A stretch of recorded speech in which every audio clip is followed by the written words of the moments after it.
Bienvenue dans Politiquement chaud, cette nouvelle belle semaine politique commentée par Jérôme Jaffray, Olivier Duhamel, Alexis Brézé, Sourire et l'invité politique est Luc Carvounas, sénateur socialiste et candidat aux législatives avec l'étiquette PS. Il faut bien préciser maintenant pour chacun qu'on comprenne parce qu'on a du mal à suivre. Alors dimanche, c'était bien sûr l'image du nouveau président de la République, Emmanuel Macron.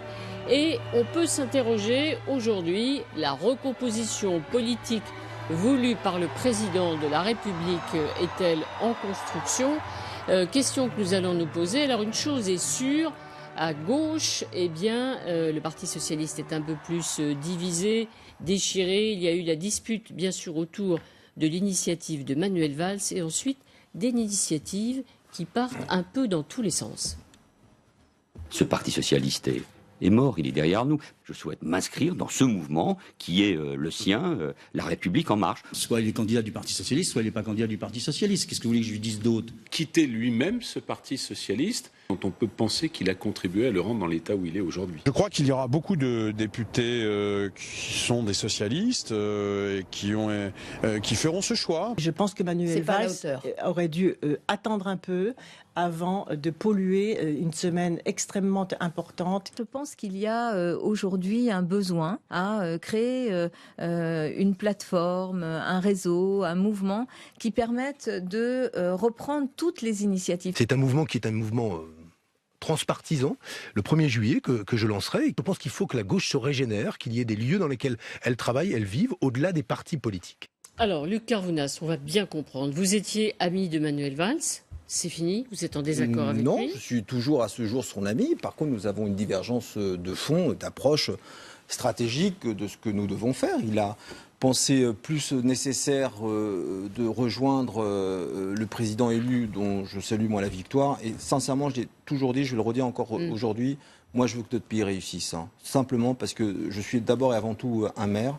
Et je vois ce que nos administrés sur la problématique du pouvoir d'achat, du logement et du chômage, je vois les méfaits d'une économie qui était encore dans une urgence en termes de lancement. Mais alors, on se dit, est-ce que la recomposition politique souhaitée par le président de la République qui veut faire disparaître les partis traditionnels est-elle, ça y est, en route? Non, en fonction? Est-ce que ça, on a l'impression que ça part dans tous les sens, on les entend? Je ne pas le parler de crois votre pas. initiative, mais... Je ne le crois pas. Je vous dis, écoutez, certes, nous avons un résultat historiquement bas à l'occasion de l'élection présidentielle. Maintenant, je reconnais au président de la République une forme de constance dans ce qu'il souhaite faire dans la vie politique française. Maintenant, qui va décider ? Celles et ceux qui nous regardent, ce sont les Françaises et les Français qui vont décider si il y aura cette volonté voulue par le président de faire quoi finalement ? On peut reconnaître que François Mitterrand a inventé le gouvernement d'ouverture. Emmanuel Macron, qui va être installé président dimanche matin, souhaite inventer un groupe majoritaire d'ouverture à l'Assemblée nationale. Est-ce que cela va fonctionner ? Je regarde hier les annonces, j'ai l'impression que c'est en train plutôt de patiner. Donc moi je ne crois pas au fait que les clivages gauche-droite explosent comme cela. Vous savez, j'ai toujours en mémoire cette interview de Robert Badinter il y a 2 semaines dans un hebdo qui disait une élection, quelle qu'elle soit, et encore plus l'élection présidentielle, ne peut pas balayer d'un revers de la main l'histoire du socialisme et le mouvement socialiste. Il y a encore des femmes et des hommes de gauche dans les territoires, on pourra en reparler, villes, départements, régions.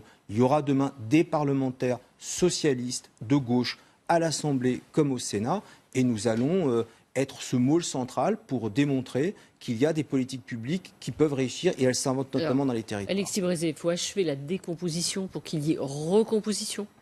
À mon avis, la question qui se pose, c'est est-ce que Emmanuel Macron veut vraiment la recomposition ? En théorie, oui, c'est son projet. On va prendre les gens, les modérés ou les gens raisonnables des deux camps et on va recréer quelque chose de nouveau. Ça, c'est la théorie. Dans la réalité, je ne suis pas sûr que ce soit ce qu'il se passe. Alors la question, c'est est-ce que lui le veut ? Est-ce que dans son entourage, notamment du côté d'En Marche, tout le monde veut la recomposition ? Mais enfin, quand on voit le comportement de la machine En Marche par rapport à Manuel Valls, d'une part, par rapport à François Bayrou d'autre part, par rapport aussi à la droite d'un troisième côté, on a quand même le sentiment qu'il y a au moins une partie des gens d'En Marche qui se disent non, ce genre de recomposition, c'était bien gentil pour la campagne, mais le truc c'est pas ça, on fait notre parti, on n'a besoin ni des socialistes, ni des gens de droite, ni de Bayrou, et on y va et on continue.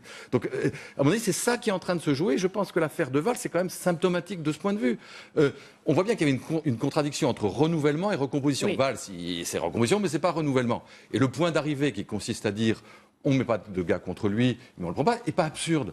Mais le chemin pour en arriver là, cette humiliation, cette façon de lui fermer la porte au nez, ce côté vraiment, enfin, espèce d'agressivité, presque de sectarisme vis-à-vis de Valls, je pense que ça s'inscrit pas du tout dans une logique de recomposition. Recompose, Jérôme, ou pas? Oui, c'est la tentative d'En Marche et d'Emmanuel Macron. Je dirais c'est le mélange de la Ve République et du mouvement 5 étoiles de BP Grillo, actuellement, auquel nous assistons. Le chiffre 5 porte ton bonheur. Alors, la Ve République, parce que c'est la logique majoritaire jusqu'au bout, le président élu, avec des législatives dans la foulée, a les moyens politiques de porter un coup terrible aux autres partis pour gagner. Il y a un effet d'entraînement, d'autant qu'En Marche occupe la position centrale pour les législatives, c'est-à-dire qu'en duel, un candidat En Marche au second tour, face à un candidat de gauche, il aura les voix de droite avec lui. Et face à un candidat de droite au second tour, il aura des voix de gauche vers lui. C'est la position centrale. En Marche va en jouer pleinement pour les législatives dans cette situation. Mais effectivement, on a abandonné l'idée de coalition et de recomposition largement en chemin, puisque c'est plutôt, et là, puisque Alexis Brézet parlait de Manuel Valls, parlons aussi de François Bayrou. C'est la façon dont on traite l'allié du MoDem qui lui a apporté, soit dit en passant, la victoire quand même. C'est-à-dire que le moment où François Bayrou a pris position pour Emmanuel Macron a été décisif dans la campagne. Mais c'est justement pour donner envie à des hordes de députés LR de se joindre au mouvement En Marche. Voilà, c'est-à-dire qu'à partir du moment où on adopte cette allons-y. attitude à l'égard de Valls et de Bayrou, je veux dire, c'est montrer aussi que la porte est largement fermée. Il doit y avoir manifestement une guerre intestine assez violente au sein d'En Marche entre ceux qui veulent totalement renouveler le personnel politique, c'est la grande question, hein, ça a été fait en 58. Je me suis amusé à regarder, en 58, 3/4 des députés élus sont de nouveaux députés. C'est le plus fort score. C'est de toute l'UNR la du général de cinquième. Gaulle. Et pour les élus UNR, 92% d'entre eux n'avaient jamais été élus députés avant, n'étaient pas députés. Emmanuel Donc, Macron fait la même chose que le général de Gaulle. il essaye, il n'a pas la stature du général de Gaulle, Emmanuel Macron quand même, mais il essaye une opération et qui du coup abandonne l'idée de coalition et va aider à la reconstitution et au maintien des partis politiques durant tout son quinquennat. Oui, mais c'est ce qui est en train de se faire au sein du juste- Parti socialiste. Jérôme Jaffray, juste une chose. Le renouvellement, d'abord, ce n'est pas la propriété du mouvement En Marche. Quand, il y a 5 ans, le Parti socialiste a élu, par exemple, a désigné une députée à Paris comme Seba Dagoma, si ce n'est pas le renouvellement, je ne sais pas de quoi on me parle. Je vais vous dire de ce que je connais le mieux. Mon département, le Val-de-Marne. 11 circonscriptions. Dans les 11 circonscriptions, nous renouvelons. C'est la première fois qu'un candidat se présente aux élections législatives. Ce n'est pas l'apanage de En Marche, le renouvellement. Alors je veux bien qu'aujourd'hui, on soit dans ce mouvement. Évidemment, il a gagné l'élection présidentielle, mais je vous invite à regarder ce que font aussi les partis traditionnels. Olivier. Mais il ne faut pas confondre renouvellement et recomposition. Ce sont deux données différentes. Et parfois contradictoires. Le renouvellement se fait avec... Oui, parfois contradictoire, absolument. Le renouvellement se fait par l'arrivée de nouvelles têtes, tout simplement, d'une nouvelle génération, de nouvelles origines professionnelles, etc. La recomposition, ça consiste, du point de vue de Macron et des siens, à essayer d'installer un parti politique central en position majoritaire, dominante dans notre pays. Pour le faire, il faut en revenir à des choses assez simples. Il a besoin non pas de détruire les Républicains et de détruire le Parti socialiste, il a besoin de les amputer. Il a besoin de leur couper un bras. Et donc, il cherche à couper Pas très sympathique non plus. Hein. Pardon ? Pas très sympathique non plus. Non, mais si vous voulez, alors, si vous voulez que je le dise autrement, il est jeune, il n'est pas encore développé, il a besoin de s'adjoindre une partie, voilà, il n'a pas de bras et il a besoin de s'adjoindre un bras droit et un bras gauche. Pour ce faire, il y a 2 étapes. Il y a même 3 étapes. Là, nous sommes dans la première étape. La première étape, ça se fait par les candidatures. Et là, ça se fait relativement modestement. Après, vous avez une deuxième étape qui sera l'étape de l'entre-deux tours. À l'étape de l'entre-deux tours, il faudra regarder circonscription par circonscription quand est-ce que s'il reste séparé les candidats, et qu'ils puissent tous les deux être au second tour, ce qui est peu probable. Dans ces circonscriptions-là, s'ils restent au second tour et En Marche et socialistes, c'est la défaite assurée. Comment on fait pour que dans toutes ces circonscriptions, on ait un accord global, parce que ça ne peut pas marcher autrement, pour que dans X d'entre elles, ce soit celui d'En Marche qui se retire et qui appelle à voter socialiste, et dans Y, le PS. Et puis après, il y aura une troisième étape, qui est l'étape absolument fondamentale, qui est, selon les résultats de l'élection, est-ce qu'on fonctionne parce qu'on est très près de la majorité, évidemment, si on a la majorité absolue, c'est bon. On est très près de la majorité absolue. On est dans un schéma presque du type 88-93 Rocard, et pas besoin de passer d'accord. On fonctionne avec des majorités alternatives, des majorités d'idées, etc., à la Diarfort, à la Rocard, lorsque vous voulez. Ou bien, on est plus loin de cela, et à ce moment-là, il faut faire un accord de coalition, et on sort de la logique majoritaire de la 5e, parce qu'elle n'aurait pas marché, pour rentrer dans une logique à l'allemande. Allez, Alexis. Ce qu'Olivier vient de décrire, c'est très exactement le scénario de la recomposition. C'est l'histoire, on s'adjoint deux bras. Ce que moi, il me paraît se jouer en ce moment, c'est pas tellement ça. C'est plutôt un scénario non pas de recomposition, mais de substitution. C'est-à-dire que finalement, on n'en veut pas des bras. On les laisse dehors et on va se développer des bras à la place. Et dans la phase actuelle. Dans la phase actuelle. Sur la phase suivante, je vous rejoins. Mais dans la phase actuelle, je voudrais juste revenir notamment sur on a parlé de Valls, mais l'affaire Bayrou, elle est quand même symptomatique. La façon dont Bayrou, il y avait eu des engagements de candidats et dont, dans la matinée, on lui a viré la moitié de ses candidats pour en mettre d'autres. Le cas, par exemple, de Gaspard Ganzer en Bretagne, le chargé de communication de François Hollande, qui a été sorti d'un chapeau à la place de Laurence Maignery, la fille de Pierre Maignery, donc candidat emblématique pour les centristes, qu'on a évacué, sans même, d'après ce qu'on me dit, que Jean-Yves Le Drian soit au courant. Ça veut dire qu'au dernier moment, on a sorti Ganzer, et là, on est vraiment dans une logique de bunker où la machine continue. Finalement, les centristes, on n'a pas si besoin que ça. Et la droite, pas tant que ça. Vis-à-vis de la droite, il n'y a pas eu non plus. Il y a beaucoup de spéculations sur vont-ils venir, mais il n'y a pas eu tellement de gestes, d'approches, de volonté de les faire venir. Oui, donc il y a plutôt une fermeture sur En Marche. C'est-à-dire la logique majoritaire poussée jusqu'au bout. Et j'ai un désaccord avec Olivier Duhamel quand il parle des accords d'entre-deux tours tels qu'ils peuvent se faire. Ce n'est pas du tout la vision d'En Marche. Nous avons des législatives où le schéma attendu est un schéma d'abstention élevé quand elles arrivent un mois après la présidentielle. C'est ce que nous avons constaté dans les législatives 2002, 2007, 2012.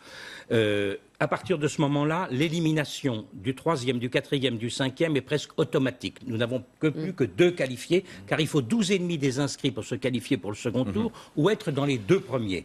Dans cette situation, si En Marche est dans les 2 premiers, et on peut penser que la poussée post-présidentielle permet à En Marche d'espérer être très souvent dans les 2 premiers. C'est un jeu de bascule sans aucun accord national, avec aucune formation, pour, comme je l'expliquais, tantôt battre le candidat de la droite avec les voix de la gauche, et tantôt battre le candidat de la gauche avec les voix de la droite. Vous inventez un désaccord qui n'existe pas, puisque vous me rassurez alors. Puisque j'ai dit que ceci ne se poserait que dans les quelques circonscriptions dans lesquelles les 2 seraient qualifiés. Il y aurait 3 candidats qualifiés au second tour, dont Socialistes et En Marche. C'était ce que j'ai dit au début. Alors à ce moment-là, Olivier, ce serait très souvent le Front National qui serait qualifié. Nous aurions la triangulaire, et il n'y a pas lieu à désaccord dans ces cas-là. Ça dépend des circonscriptions. Moi, hier, j'ai assisté comme vous à un exercice de style qui se veut être quoi, in fine? Celui de dire que le mouvement En Marche la présentation a laissé la place à un parti politique tout à fait traditionnel qui vivra demain des subsides des deniers publics en fonction du résultat. Donc on rentre dans le champ d'un parti politique qui se veut ultra majoritaire, voire parti unique, encore plus dans les têtes, plus ce que vous voulez faire. Quasiment. Quand l'UMP a voulu agréger tout le monde à soi, on a vu le résultat. Sauf qu'à un moment donné, pardonnez-moi, on est en train juste de parler de femmes et d'hommes qu'on va envoyer à l'Assemblée nationale pour faire de la politique, pour voter, construire les lois qui vont régir notre quotidien de vie. Moi, j'assiste depuis 2 jours à de la tambouille politicienne. Entre Richard Ferrand, Christophe Castaner et François Bayrou. C'est de la tambouille politicienne. Dans le même moment, je n'ai entendu aucun dirigeant de la République En Marche s'exprimer sur les plateaux par rapport à ce qui se passe dans la Creuse avec l'usine GMS. Rien. On n'est que dans la tambouille et dans la vraie vie, dans le vrai monde. Quand on attend de vrais dirigeants, je ne vois personne s'exprimer. C'est extrêmement inquiétant. Dans la préparation des élections, il y a toujours eu, sauf chez des amateurs débiles, le fait qu'avec des alliés potentiels, entre UMP et UDI, vous avec vos PRG, le PC avec Mélenchon, à chaque fois, on prépare et on négocie des alliances de candidature. Oui, là où ils sont très... Nous, on les tient, nos alliances. Et vous, vous le faites bien. Nous, on le fait. Vous le faites bien. Quand on signe un contrat, vous le faites bien parce que quand vous êtes en train de préparer les plats dans la cuisine, vous ne faites pas rentrer le client. Eux, ils font ça mal parce qu'il faut rentrer tous les clients. C'est ça la différence. Ils font la même chose que vous, mal. Alors vous, et vous ça a dites, mauvais goût. Tambouille, parce que ça se voit. Vous, quand vous faites ça, vous le montrez pas. C'est tout. Mais non, nous, notre ADN à gauche a toujours été l'union de la gauche, donc on va pas nous accuser. Vous n'avez pas avec le PRG, vous négociez pas. Mais enfin, le MoDem, c'est le PRG d'En Marche. C'est la même chose. On négocie avec eh ben, lui, il fait avec MoDem, mais ce que vous faites avec nous, PRG. on se cache pas de dire qu'on négocie avec des partis politiciens. Moi, je suis pas en train de dire, je suis un nouveau parti politique, que j'ai rénové la vie politique. C'est exactement le même logiciel que nous. Et Donc, juste un moment, c'est pas des masques. Sur le Parti socialiste, si on peut en dire quelques mots, ce qui est intéressant, je veux dire, ça c'est leur fera plaisir, je pense.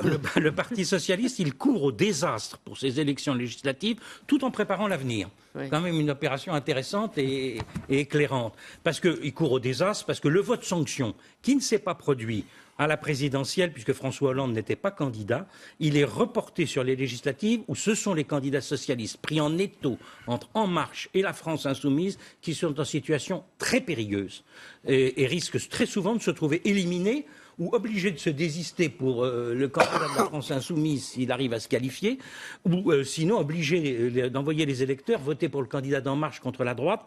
Donc c'est une situation vraiment très difficile pour le Parti socialiste. Et en même temps, ce parti peut considérer qu'il peut construire un avenir. C'est ça qui me frappe actuellement. C'est-à-dire que Macron et En Marche se sont quand même décalés dans la campagne présidentielle vers le centre droit. Idéologiquement, politiquement. C'est la ligne Alain Juppé qui quand même a été portée par Emmanuel Macron dans la dernière période. Et d'ailleurs, si on parle tant d'un juppéiste à Matignon, ça correspond bien à quelque chose.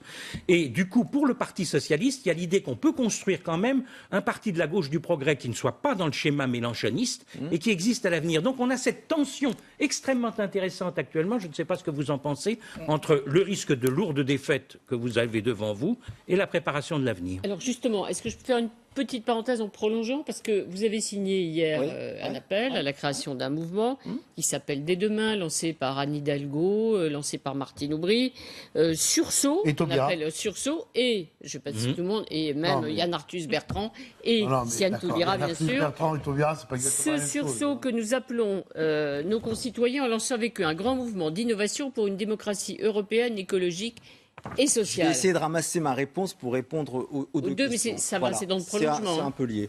Moi, je vais vous dire, pourquoi je ne vais pas vers le mouvement En Marche, alors que je suis réformiste, progressiste, je l'ai démontré pendant tout ce quinquennat. Parce que je suis socialiste et que je suis attaché à l'idée du socialisme et à ses valeurs. Voilà. Et que moi, je ne veux pas, comme d'autres femmes et hommes, dans la gauche française, déserter la place et laisser la gauche française entre les mains de la gauche radicale. Parce que je suis persuadé d'une chose, c'est qu'il existe encore une gauche dans ce pays. Il suffit de regarder le socle de la gauche, allez, toute addition confondue, au premier tour de la présidentielle. Et on a un travail à réaliser désormais. D'abord, moi demain, parce que je suis progressiste et réformiste, s'il y a des lois présentées par le gouvernement de M. Macron qui vont dans le sens de l'intérêt général, je les voterai sans aucun état d'âme. Mais comme socialiste, il y a des lignes rouges que je ne peux pas franchir. L'augmentation de la CSG, le détricotage de l'ISF, la retraite au point, les 120 000 fonctionnaires de moins, les 10 milliards pour les collectivités en moins,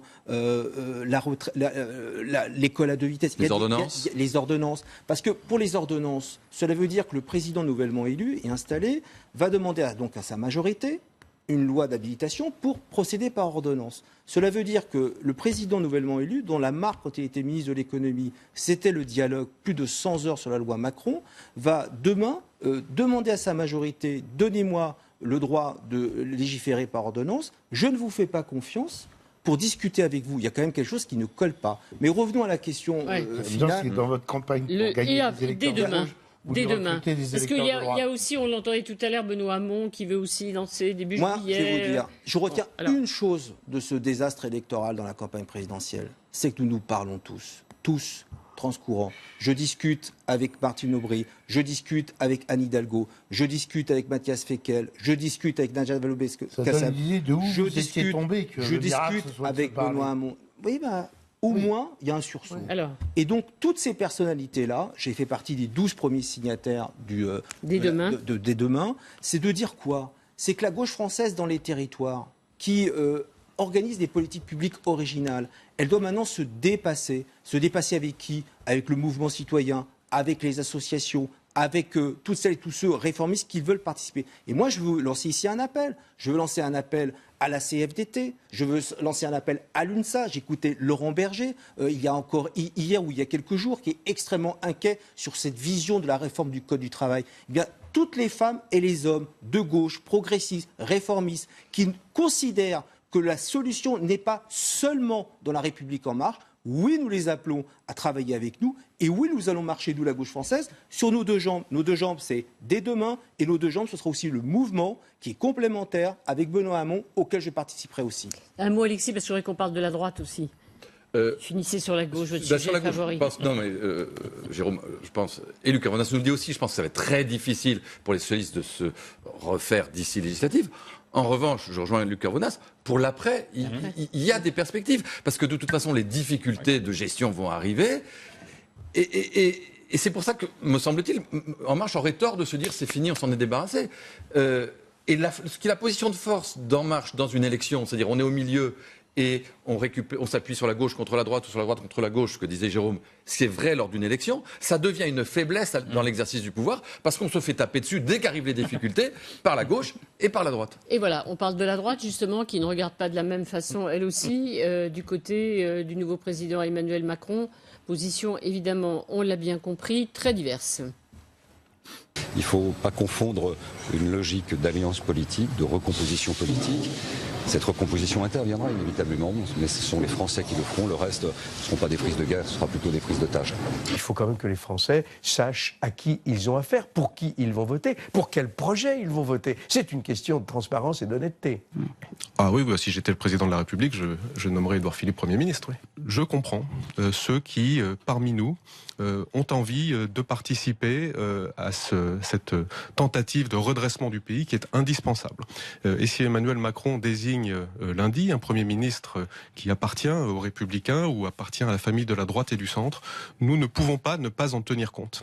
Alors, est-ce que la recomposition passe aussi par la nomination d'un Premier ministre qui vient de la droite, par Emmanuel Macron, Alexis Brézé? Je vois tellement dubitatif que je vais directement vers vous. Ça serait évidemment la stratégie d'Emmanuel Macron. Encore faudrait-il qu'il aille jusqu'au bout et que la droite soit prête à suivre. On nous avait quand même dit la droite va exploser dans l'entre-deux tours. Elle n'a pas explosé. On nous a dit qu'elle va exploser au lendemain de la victoire d'Emmanuel Macron dans la première semaine. Et puis finalement, ça n'a pas marché. Va-t-elle exploser au lendemain de la nomination d'un Premier ministre? Et là, maintenant, Emmanuel Macron se laisse 5 ou 6 jours de plus pour essayer de faire venir des députés.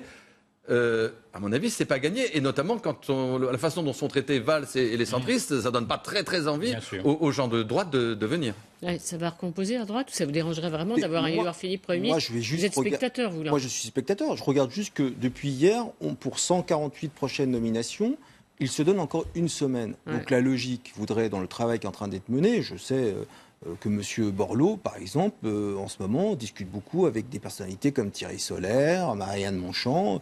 Il est peut-être mandaté peut-être mandaté par la République En Marche pour organiser quelque chose, mais leur logique serait quoi?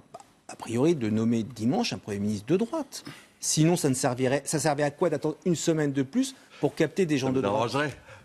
En tous les cas, moi j'attends ça. Si c'est un Premier ministre de droite, au moins les choses seront claires. Tout à l'heure, quand vous parliez du total des voix de gauche au premier tour, vous mettiez pour Macron dedans ou pas? Non. Alors il n'était pas très élevé alors. Non, vous prenez le score de 28%. Le score de Benoît Hamon et le score de Jean-Luc Mélenchon, qui a capitalisé sur des voix du Parti Socialiste, et le score de Jean-Luc Mélenchon, ça fait combien? 28%. C'est donc très peu. Mais je parlais d'un socle autour de 30%, donc c'est bien de ce socle-là. Mais si vous vous contentez de 30% des voix dans un pays où il faut plus de 50%, c'est mieux que si c'est pas important. On revient sur la droite. Alors, sur la droite, la question du Premier ministre d'Emmanuel Macron, c'est évidemment la première grande décision. Et c'est un message extrêmement fort et très risqué.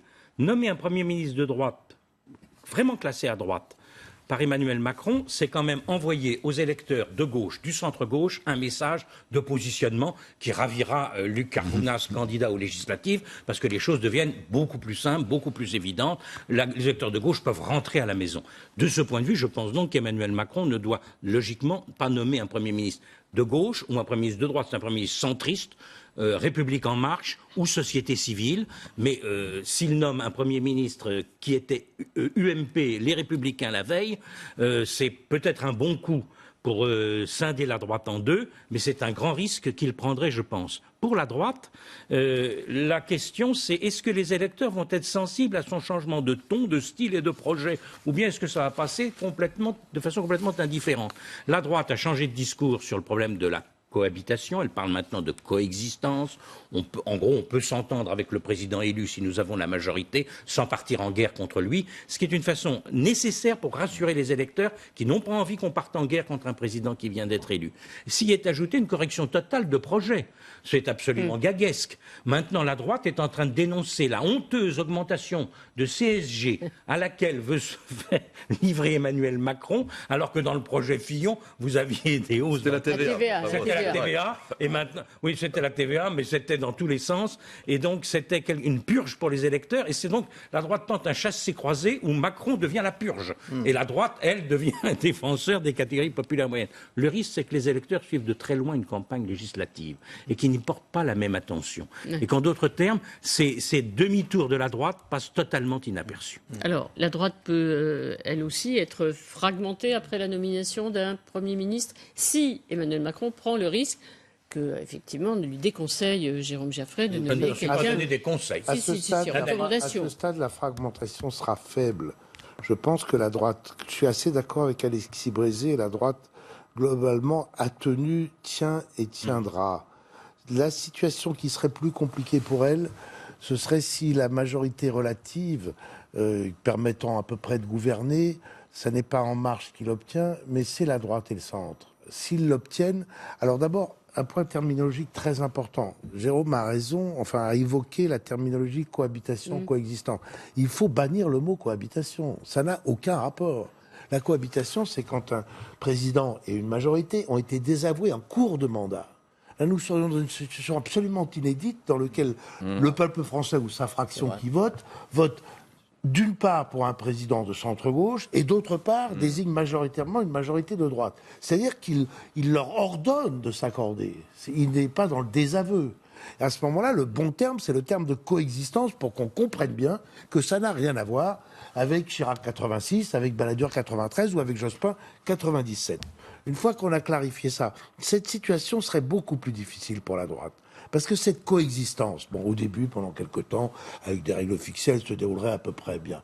Mais elle aurait une assez haute probabilité de s'abîmer. Et là, il y aurait un désaccord très fort au sein de la droite entre la vraie droite à droite et le centre-droit modéré. Parce qu'elle existe, cette fracture. Si on simplifie Fillon-Juppé, mais bon, c'est une simplification. Mais elle existe très fortement. Ils peuvent s'accorder au lendemain d'une victoire que serait la majorité relative et que ça tienne, mais un beau jour, ça craquerait. Donc je pense que, contrairement à tout ce qu'on croit, je pense qu'à court terme, la droite n'est pas menacée d'éclatement. Mais je pense que dans certaines situations politiques, elle pourrait l'être à moyen ou long terme. Je suis assez d'accord. Je pense qu'il y a un élément supplémentaire dont on n'a pas parlé qui pèse en faveur de la cohésion de la droite, c'est l'abaissement de la menace Front National. Le point de départ de la recomposition, c'était de se dire la droite va éclater entre ceux qui vont aller vers cette espèce de Front National qui est une force irrépressible et avec qui il faudra bien s'entendre, et ceux qui diront non, et on va aller au centre-gauche. Mais à partir du moment où le Front National n'est plus cette force irrépressible, parce que Marine Le Pen a fait la démonstration qu'elle n'avait pas l'étoffe, parce que le parti est en train d'éclater, parce que Marion Maréchal s'en va, parce que Philippot est ça simplifie considérablement la donne pour la droite. Ça veut pas dire qu'à moyen terme, Olivier, le scénario qui dessine, ne puisse pas advenir. Mais en tout cas, dans le moment présent, je crois que les forces de cohésion sont plus fortes que les forces d'explosion. Et j'ajoute que En plus, pour exploser, il faudrait que Macron fasse vraiment le boulot et se donne la peine d'essayer d'eux. Et aujourd'hui, j'en ai pas le sentiment. Ouais, dans votre journal, Le Figaro, aujourd'hui, Xavier Bertrand on nous a dit expliqué pendant des jours, question. sous le manteau, on nous disait, mais Xavier Bertrand, il va basculer. Et bien, Xavier Bertrand est très net, il dit, il n'en est pas question. On fait d'abord législative, et sur la base du rapport de force des législatives, on s'entendra dans une forme de coexistence pacifique, plus ou moins selon le rapport de force, avec le président. Oui. Quoi qu'il se passe les 11 et 18 juin prochains, il y a quand même différents paramètres qu'il faut attendre. Le paramètre de qui est Premier ministre, quel gouvernement, la semaine prochaine. Quelle façon de gouverner, même si on n'a pas encore son Assemblée nationale installée. Je pense justement à cette volonté réaffirmée sur les ordonnances pour le Code du travail. Ça me pose quand même sujet, parce que pour moi qui suis parlementaire, c'est d'abord et avant tout au Parlement qu'on fabrique la loi et qu'on la discute. Et ensuite, on verra de quelle manière tout ça peut s'organiser. Moi, je crois qu'on peut avoir de belles surprises dans cette élection. Il faut mener le combat et on verra. Belle surprise, ça veut dire un succès socialiste. Non, alors et pourquoi pas. Moi, je ne vais pas venir sur le plateau pour vous dire on va perdre. Non, voilà, mais j'ai pas dit ça. À un moment donné, même si ça va être très difficile, on rentre sur le terrain de foot pour gagner le match et pas être plié. Moi, je suis navré d'avoir vu des collègues députés socialistes tweeter hier avec des hashtags. Je suis quasiment désespéré parce qu'ils n'ont pas l'étiquette En Marche. Voilà, à un moment donné, il faut aussi avoir un peu de dignité et savoir ce que l'on veut représenter. Alors, on termine par François Hollande. Lui aussi termine sa dernière semaine. C'était la dernière apparition officielle, journée de la commémoration de l'esclavage. Et quand il évoque son avenir, eh bien, il parle de politique. La politique, c'est la vie de la France. La politique, c'est les choix essentiels pour le pays. Et donc, nul ne peut se mettre à l'écart. Et il y a toujours une utilité. Il faut se poser cette même question qui revient sans cesse. Comment puis-je être utile à mon pays? Eh bien, c'est à cette question que je vais répondre maintenant, en réfléchissant, en travaillant, en produisant et en intervenant quand ça me paraîtra utile. Vous avez entendu, en intervenant quand ça me paraîtra utile. C'est presque du Obama, sauf qu'il n'est pas tout à fait Obama, François Hollande. Non, ce qui est frappant quand même, François Hollande va quitter l'Élysée, c'est la difficulté de ce quinquennat quand même qu'il a subi. C'est-à-dire, à la fois en France, il est très difficile de faire président normal, finalement. Alors que nous étions un certain nombre à penser qu'il fallait démonarchiser un peu la Ve République, rendre tout ça moins pesant, et je dois dire que ça n'a pas été bien reçu, le côté président normal, et de difficulté d'être président social-démocrate en France aussi. C'est-à-dire que le procès d'être pas assez à gauche a été constant contre lui chez un certain nombre de collègues parlementaires, de Luc Carvounas, lui n'en était pas, mais de collègues parlementaires du groupe socialiste, et en même temps de ne pas... Lui, François Hollande, a la responsabilité de ne pas avoir assez assumé une politique social-démocrate et de l'avoir assez expliqué aux Français. Alors, le souci de Hollande, on le voit bien d'un dernier mot, c'est de montrer qu'il y a une continuité, qu'avec Macron derrière lui, ce qu'il a fait n'est pas inutile et continue, ce qui lui permettra d'intervenir, soit pour le souligner, soit pour déplorer un manquement à la continuité. Alexis Brézé. Et à l'inverse, le souci de Macron, c'est bien de montrer qu'il n'y a surtout pas de continuité. Et de ce point de vue, les images du soir de l'élection, le cour du Louvre, c'est le contraire de la présidence normale. Enfin, la cour des rois de France et puis la pyramide par-dessus tout, c'était une volonté, au contraire, de manifester une espèce de verticalité qui n'a absolument rien à voir avec cette présidence normale qui, effectivement, n'a pas eu grand succès. Oui. Olivier? Moi, j'ai une pensée humaine pour ces ministres, ces secrétaires d'État, ces premiers ministres, et ce président même tellement décrié, tellement impopulaire, et qui, tout d'un coup, ce qui est assez rare dans la vie des gens, ils pensaient qu'ils étaient tout, ils étaient quelque chose, et lundi, ils ne seront rien. Ouais, ça, c'est un peu la loi, quoi. Hein, oui, mais il n'y a pas beaucoup de... À part les gens qui souffrent de licenciement, il n'y a pas beaucoup de situations, et particulièrement tous les politiques, c'est comme ça. Ouais. Non, c'est pas comme ça quand vous êtes cumulard et que... Non. Pourquoi vous cassez mon truc comme ça? Pas du tout. Je dis que c'est la loi d'un président sans J'essaie d'avoir un petit moment d'émotion. Oui, mais je comprends. J'élargis.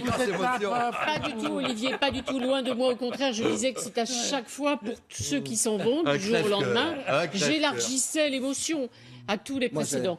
On a 15 secondes. J'ai presque eu les larmes aux yeux sur l'histoire de la fin de vie d'un mandat politique. Mais en fait, si je dois être un peu malicieux... Vous êtes vraiment des sauvages. Si je dois être un petit peu malicieux, on a comparé François Hollande au début de son mandat à François Mitterrand, à la sortie de son mandat à Barack Obama. François Hollande, c'est François Hollande. Il a été porté au pouvoir par des femmes et des hommes qui dirigeaient les villes, les départements, les régions. Aujourd'hui, la gauche française doit se reconstruire. C'est aux historiens et aux Français de dire quel aura été ce mandat. Merci beaucoup à tous. La semaine prochaine, on connaîtra le nom du Premier ministre. Incroyable, ça va tout changer. Bonne semaine à tous.